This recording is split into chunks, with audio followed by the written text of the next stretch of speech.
Hello అందరికీ welcome to me and little soldiers అండి.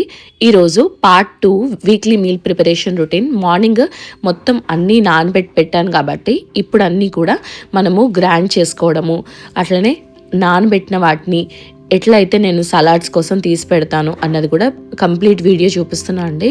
ఇది చాలా మట్టుకు ఒక రోజంతా ప్రాసెస్ పట్టినా కానీ నాకు వీక్ అంతా కూడా ఫుల్గా రెస్ట్ లాగుంటుంది అనమాట. ప్రతిరోజు ఏం చేయాలి అనకుండా ఒకరోజు ఇడ్లీ చేస్తే నెక్స్ట్ డే దోశ చేస్తా, ఆ తర్వాత రోజు మళ్ళీ ఇడ్లీ చేస్తా.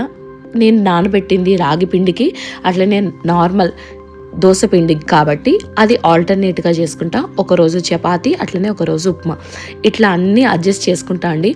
సండేస్ మోస్ట్లీ పూరి పిల్లలకి ఇష్టం కాబట్టి చేస్తూ ఉంటా. కానీ ఈ మధ్య మా వారు డైట్ చేస్తున్నారు కాబట్టి ఆయన తినకపోవడం వల్ల నాకు ఇంట్లో చేయాలి అనిపించలేదు కాబట్టి పూరి చాలా తగ్గించేసి ఆ రోజు చపాతీ చేస్తున్నా అండి. సేమ్ కర్రీ, చికెన్ కర్రీ కానీ లేదా మటన్ కర్రీ కానీ బ్రేక్ఫాస్ట్లోకి చేసి దానికి పూరి బదులు చపాతీ కాంబినేషన్ లాగా ఇస్తున్నాను అనమాట. ఎందుకంటే ఆయిల్ ఎక్కువగా ఉంటుందని ఆయన తినట్లేదు కాబట్టి నాకు పెద్దగా చేయాలి అనిపించట్లేదు. పిల్లలు అడిగితే మాత్రం అదే చపాతీ పిండి ఇంకా కొంచెం లూజ్గా కలిపి పిల్లలకు మట్టుకు నేను ఇట్లా పూరి చేసి ఇస్తున్నాను అనమాట. పిల్లలకి ఇష్టం పూరి చికెన్ కాంబినేషన్, లేకపోతే పూరి ఎగ్ కాంబినేషన్ వాళ్ళకి ఇష్టం కాబట్టి అట్లా చేస్తున్నా. ఈ ఏజ్లోనే ఏది తినాలి అన్నా కూడా పిల్లలు కొంచెం పెద్దగైన తర్వాత వాళ్ళు కూడా డైట్ అని లేదా ఆయిల్ ఫుడ్ అని మనకు తెలియని కొత్త విషయాలు కూడా వాళ్ళు చెప్పి మనం చేసే వంటల్లో చాలా వంకలు పెడుతుంటారు. ఈ ఏజ్లోనే మనకు నచ్చింది ఏది ఉన్నా కూడా వాళ్ళకి వండి పెట్టగలం. ఆ తర్వాత ప్రతిదీ వాళ్ళ చాయిసే ఉంటుంది కాబట్టి ఇప్పుడే నాకు నచ్చినట్టుగా నాకు వచ్చిన వంటలు, నేను నేర్చుకున్న వంటలు, నేర్చుకోవాలి అనుకున్న వంటలు అన్నీ కూడా మా పిల్లలకి మా వారికి అన్నీ చేసి పెడుతుంటాను. ఇట్లా నేను మీల్ ప్రిపరేషన్ అయితే వీక్లీ అంతా అరేంజ్ చేసి పెట్టుకుంటా అండి. నోట్ చేసుకోవడం కానీ ఇట్లా ఏం చేయను, ఎందుకంటే ఆల్రెడీ ప్రిపేర్ చేసి పెట్టుకున్నా కాబట్టి నిన్న ఏం చేసినా రేపు ఏం చేయాలన్నది ఖచ్చితంగా గుర్తుకుంటుంది. ఇప్పుడైతే ఫస్ట్ నేను నార్మల్ దోశపిండి వెట్ గ్రైండర్లో వేసుకుంటున్నా అండి. వెట్ గ్రైండర్లో వేస్తే ఏంటంటే మనకు దోశలు అనేవి చాలా ప్లఫీగా వస్తాయి. నార్మల్ గ్రైండర్లో కూడా వస్తాయి కానీ ఇంకా వెట్ గ్రైండర్లో ఇంకా ఎక్కువ ప్లఫీగా వస్తాయి అన్నమాట. అందుకనే నేను ఎక్కువ వెట్ గ్రైండర్లోనే వేసుకుంటాను. అట్లనే ఇవన్నీ కూడా నేను గిన్నెలు మనము పెట్టుకున్నవి పెద్దగా వాడలేదు కాబట్టి వట్టిగా వాటర్ వాష్ చేసేసి పక్కన పెట్టుకుంటానండి. అన్నీ కూడా ఇంట్లో హెల్పర్ చేయాలి అంటే ఆమె కూడా చాలా ఎక్కువైపోతాయి గిన్నెలు డే అంతా కూడా. అందుకని చెప్పి నేను వీడియో షూట్ చేసినప్పుడు నాకు ఎక్కువ పడతాయి, ఎందుకంటే ప్రతి ఐటమ్ చూపించాలి అనుకున్నప్పుడు. అందుకని చెప్పి నేను ఇట్లాంటి చిన్న చిన్నవన్నీ నార్మల్ వాష్ చేసి పక్కన పెట్టేసుకుంటా అండి. ఇట్లా చేసుకోవడం వల్ల ఆ అమ్మాయికి కూడా కొంచెం రిలీఫ్ అన్నది ఉంటుంది. ఎక్కువ గిన్నెలు పడవు, నాకు కూడా ఎక్కువగా అనిపించదు అనమాట. ఎక్కువ వేసిన అయ్యో ఆమె కష్టపడిపోతుందని. అందుకని చెప్పి నేను ఇట్లా కొన్ని వేసుకుంటాను అనమాట. ఇప్పుడు ఇడ్లీ పిండికి ఆల్టర్నేట్గా అక్కడ దోసపిండి అవుతోంది కాబట్టి ఇడ్లీ పిండికి ఇప్పుడు గ్రైండర్లో అయితే పట్టుకుంటున్నానండి. కొన్ని నేను వస్తువులు అమ్మాయి క్లీన్ చేసిన, అంటే హెల్పర్ క్లీన్ చేసినా కూడా మళ్ళీ కూడా చేసుకుంటా అనమాట. అదొక రకమైన ఓసిడి. అందరికీ ఉంటుందని కాదు, నాకు మాత్రం అట్లా ఉంది. కొన్ని అన్నం తినే ప్లేట్లు, అట్లనే కొన్ని గ్రైండర్ పాత్రలు, ఇవి మళ్ళీ కూడా నానబెట్టి పెడతాను. ఎందుకంటే వాళ్ళకు కూడా క్లీన్ చేయడానికి ఈజీ ఉంటుందని. ఆల్మోస్ట్ నేనే 90% క్లీన్ చేసేస్తా, కానీ తోమడానికి మట్టుకు అమ్మాయికి వేస్తాను అనమాట. అట్లా అయినా కూడా మళ్ళీ ఒకసారి అట్లా వాటర్ వాష్ చేసేసి ఇందులో నేను పెట్టిన మినపప్పును వేసాను. అందులోకి కొన్ని అటుకులు కూడా వేసాను అనమాట. వేసి గ్రైండ్ చేసుకుంటున్నాను. ఇక్కడ నేను కొన్ని అటుకులు రెగ్యులర్ దోశపిండిలో కూడా వేసేస్తున్నానండి. ఈ దోశపిండిలో ఆల్రెడీ లాస్ట్ వీడియోలో చూపించాను.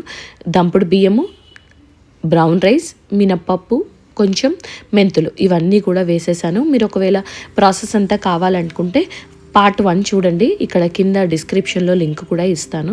ఇది మంచిగా మెత్తగా అయినంత వరకు చేసుకోవాలన్నమాట. ఒక 15 మినిట్స్ అయితే పడుతుంది మనకి. వెట్ గ్రైండర్లో కొంచెం టైం పట్టినా కూడా సాఫ్ట్గా వస్తుంది, అట్లనే ప్లఫీగా మనం వేసుకుంటే దోశలు మంచిగా వస్తాయి. మీరు క్రిస్పీగా కావాలన్నా కూడా వేసుకోవచ్చు అనమాట, మంచిగా వస్తాయి ఇవన్నీ కూడా.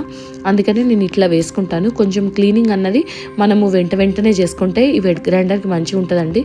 లేదు అంటే మాత్రం కొంచెం గట్టిగా అయిపోతే ఎండిపోతే కొంచెం ఇబ్బంది అయిపోతుంది. అందుకని దీన్ని కూడా ఇది మాత్రం నేనే క్లీన్ చేసుకుంటాను అనమాట. ఎందుకంటే వెంటనే చేసుకుంటే ఈజీ అయిపోతుందని ఇట్లా దోసపిండిని కూడా పట్టేసుకుంటాను అనమాట. ఇక్కడ మీకు ఇంకొక విషయం ఏంటంటే అందరూ ఇదే ప్రాసెస్ చేయాలని లేదండి. నేను ఇట్లా చేస్తున్నా అని చూపిస్తున్నా. మీకు నచ్చితే మీరు చేసుకోవచ్చు, లేదంటే లేదు. అందరూ ఇట్లనే చేయాలని కాదు. నాకు ఇది ఫ్రీ అనిపించింది. ఆ వారం ముందు నువ్వు దోసపిండి చేసి పెట్టుకొని ఫ్రిడ్జ్లో పెడతావా అంటే నేను ఇట్లా దోసపిండి గ్రైండర్ పట్టంగానే వెంటనే ఫ్రిడ్జ్లో పెట్టేస్తే అస్సలు దాన్ని పులవని అనమాట. అందుకని పుల్లగా అయితేనే మనకు ఇబ్బంది, పిండి పులిచిపోతుంది, కడుపులో కొంచెం ఇబ్బందికరంగా ఉంటుందని. లేదు అని అంటే మనకి పెద్దగా ఏముండదండి. నేను పులవనీయ కాబట్టి నాకు 1 వీక్ అయినా కూడా అది పాడు కాకుండా ఉంటుందన్నమాట. లేదంటే మాత్రం పాడైపోతుంది. ఇక్కడ నేను ఇడ్లీ పిండికి రవ్వని నానబెట్టుకుంటున్నానండి. ఒక కప్పు, సేమ్ ఇదే కప్పుతో నేను 1 కప్పు వరకు మినపప్పును తీసుకున్నాను. నేను 3 కప్పుల నేను ఇడ్లీ రవ్వ వేసుకుంటున్నాను. ఇక్కడ ఇడ్లీ రైస్ వేసుకునే వాళ్ళైతే మార్నింగే నానబెట్టేసుకొని ఇడ్లీ మన మినపప్పుతో పాటు దాన్ని రుబ్బుకోవచ్చు. నేనైతే రవ్వ వేసుకుంటాము, మేము ఎక్కువ రవ్వ ఇడ్లీ తింటాం అనమాట. అందుకని రవ్వనైతే నానబెట్టుకుంటున్నానండి.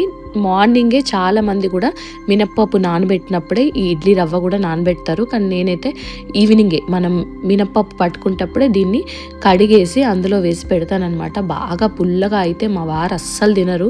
అందుకని చెప్పి నేను ఇట్లా తీసుకున్నాను. నేను ఈరోజు ఇడ్లీకి నానబెట్టాను కాబట్టి రేపు ఇమ్మీడియట్గా ఫస్ట్ ఇడ్లీయే చేస్తా అండి. తర్వాతనే దోశలన్నీ కూడా ఆల్టర్నేట్ డేస్లో చేస్తూ ఉంటాను. ఫస్ట్ ఇడ్లీ చేస్తా. ఇప్పుడు ఫస్ట్ ఒకసారి మంచినీళ్ళతో ఈ రవ్వనంతా కడిగేసి ఆ వాటర్ అన్నది తీసేసిన తర్వాత మళ్ళీ వాటర్ వేసి పెట్టుకుంటాను. లేదు అని అంటే నానబెట్టకుండా ఉండాలి అంటే డైరెక్ట్ కూడా అందులో వేసేసుకుంటాను అనమాట. ఇప్పుడు దీన్ని ఒకసారి కడిగి పక్కన పెట్టేశాను. ఈ వాటర్ కూడా మీరు కావాలంటే చెట్లకు వేసుకోవచ్చు. ఇడ్లీ పిండి కూడా చూడండి, నానబెట్టాను కాబట్టి పర్ఫెక్ట్గా చూసారా ఎంత సాఫ్ట్గా వచ్చిందో. ఇంత సాఫ్ట్గా వచ్చేస్తుంది అనమాట.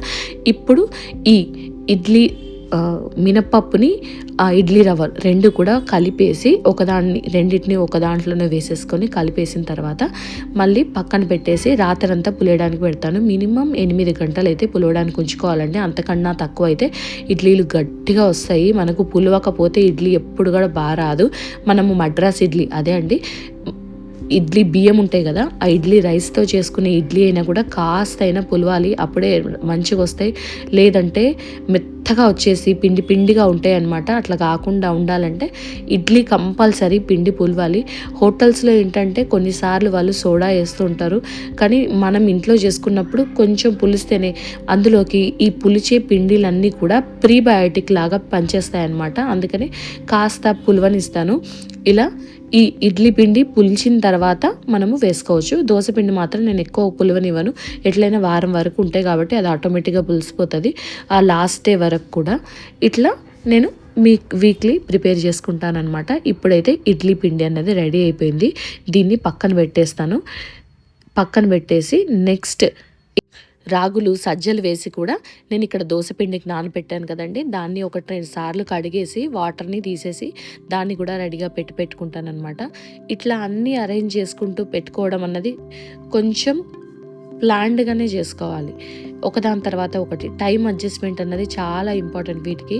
ఇట్లా నేను కడిగిన తర్వాత ఈ నీటిని చూసారా కంపల్సరీగా తీసుకుంటున్నాను. ఎందుకంటే ఇవన్నీ నేను చెట్లకేస్తా.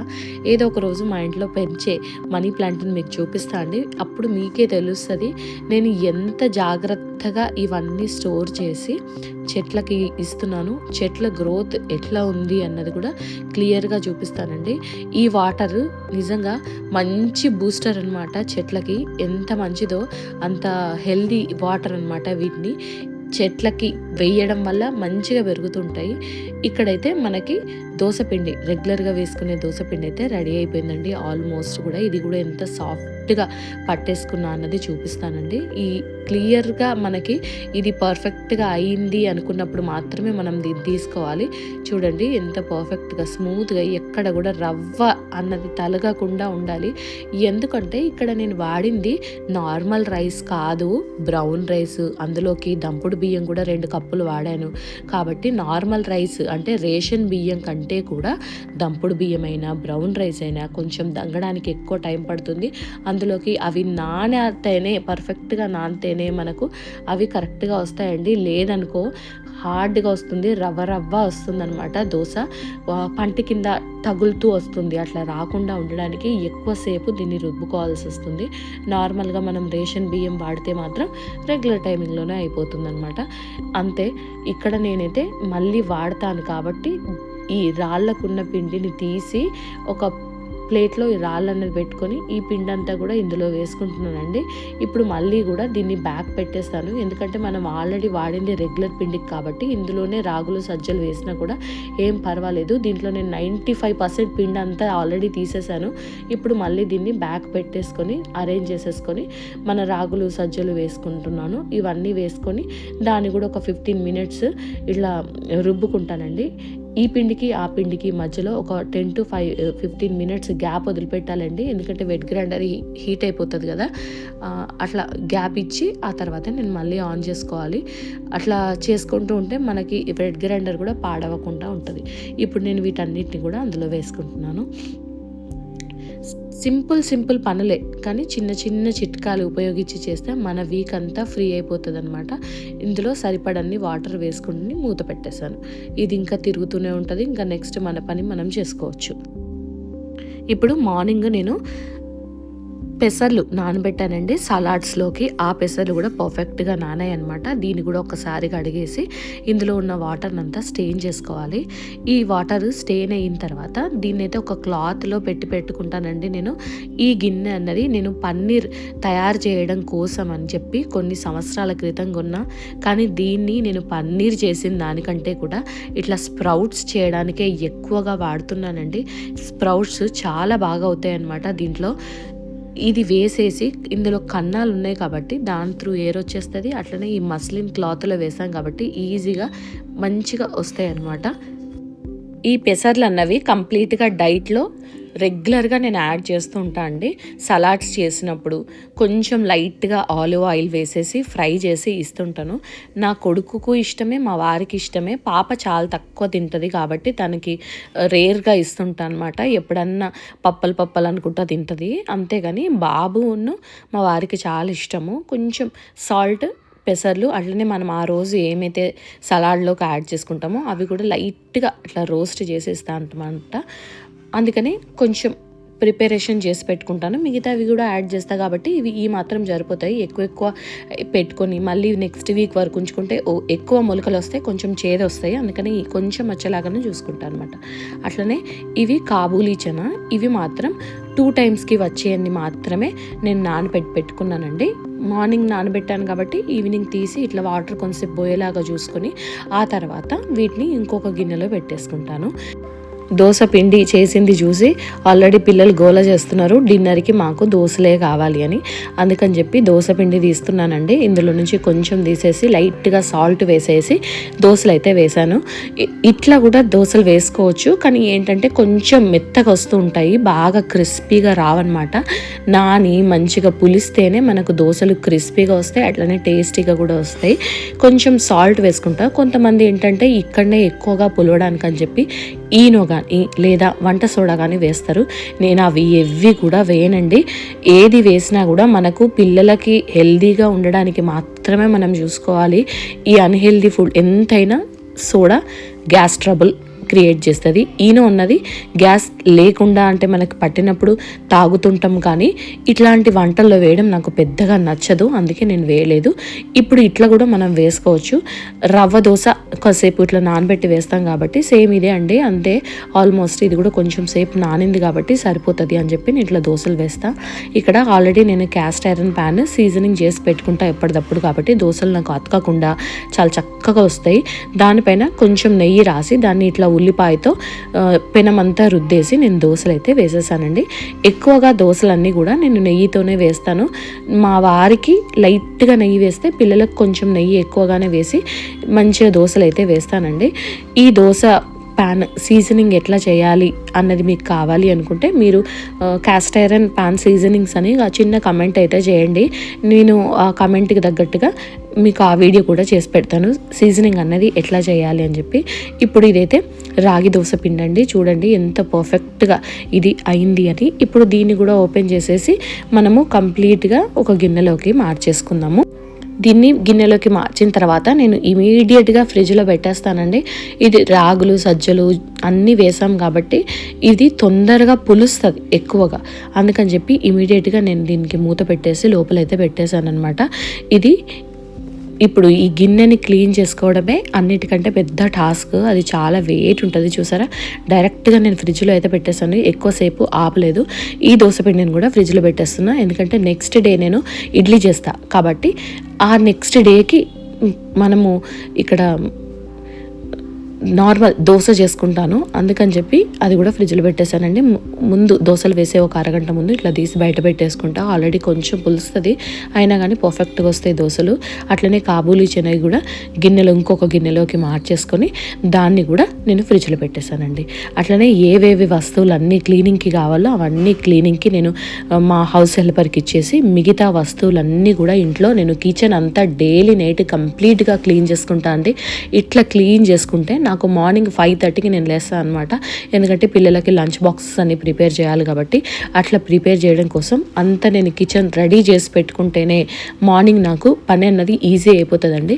లేదు అని అంటే అప్పుడు లేచి చేయాలి ఇదంతా వర్క్ అంటే నాకు పిల్లలకి బాక్సులు చేయడానికి, అందులోకి పిల్లలు చిన్నవాళ్ళు కాబట్టి నేను వాళ్ళని రెడీ చేయడానికి నాకు ఎక్కువ టైం పడుతుందండి. నేను నెక్స్ట్ డే మార్నింగ్ ఇడ్లీ చేశాను, ఎంత ప్లఫీగా వచ్చింది చూసారా. ఇంత ప్లఫీగా వచ్చిన తర్వాత పిల్లలకి నచ్చకుండా ఎట్లా ఉంటుంది, వాళ్ళు బయట ఫుడ్ ఎట్లా అడుగుతారు, ఇంట్లోయే కావాలడుగుతారు. అట్లనే ఇవి మొలకెత్తిన పెసర్లు చూడండి, ఎంత బాగా పెసర్లు మొలకెత్తాయని ఇట్లా వస్తాయి అన్నమాట. ఇంతే అండి, నేను ఇట్లా వీక్లీ మీల్ ప్రిపరేషన్ అనేది చేసుకుంటాను. తర్వాత మంచిగా అన్నీ క్లీన్ అయిపోయి క్లోజ్ చేసేసి కిచెన్ నుంచి వెళ్ళి రెస్ట్ తీసుకుంటాను అనమాట. ఇంతే అండి, నేను ఈ వర్క్ అంతా ఇట్లా ఫినిష్ చేసుకుంటా. మీరు కంప్లీట్గా వీడియో చూసి నచ్చితే వీడియోని లైక్ చేసి షేర్ చేసి కామెంట్ చేయండి. Thanks for watching, please subscribe.